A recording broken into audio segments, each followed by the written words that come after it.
Fitting room में बिल्कुल बेहद शानो शौकत के साथ कपड़े बदल बदल कर देख रहा था। उसके पास खड़ी थी एक लड़की जो वहां पर काम करती थी और उसकी मदद कर रही थी। और आते हैं अचानक से पापा और कहते हैं, तुम्हारा हुआ नहीं?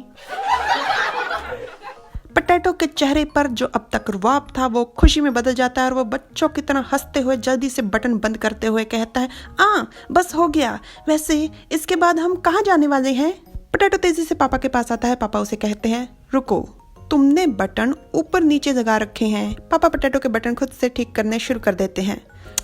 तुम भी ना एक नंबर के गधे हो, छोड़ो परे।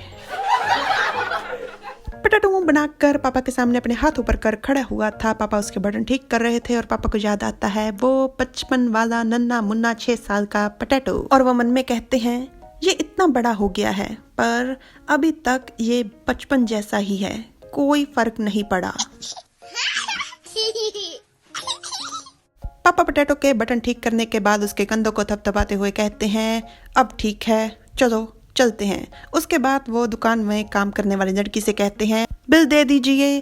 पापा उस लड़की से बात करने के लिए अपना मुंह घुमाते हैं। पोटैटो देखता है अपनी कमीज की तरफ, अपने कपड़ों की तरफ जो बटन ठीक होने के बाद एकदम चकाचक लग रही थी। पापा के कंधे से पोटैटो अपने कंधे से छूता है और फिर अनजान बनकर खड़ा हो जाता है। पापा उसकी तरफ देखते हैं, उसके बटन फिर से ऊपर नीचे हो रखे हैं। पापा जी देखकर हैरान थे। वो पोटैटो के बटन दोबारा से ठीक करते हुए कहते हैं, अभी तो ये सारे बटन ठीक से लगे हुए थे। और पापा के सामने खुशी खुशी खड़े होकर पोटैटो अपने बटन लगवा रहा था। इतने में वो लड़की आवाज लगाती है कि आपका सामान तैयार है। पापा उस लड़की की तरफ चेहरा घुमाते ही है कि पोटैटो फिर से अपने बटन ऊपर नीचे करने वाले काम पर लग जाता है। पर पापा तुरंत पोटैटो की तरफ घूम जाते हैं। पोटैटो बेचारा किस्मत का मारा पापा के सामने खड़ा है पर उनसे नजरें नहीं मिला पा रहा। पर पापा है कि नजरें हटाने को तैयार ही नहीं, तो पोटैटो बेचारा क्या करता। पापा नजरें नहीं हटा रहे तो वो अपने हाथ पापा की आंखों के आगे कर देता है।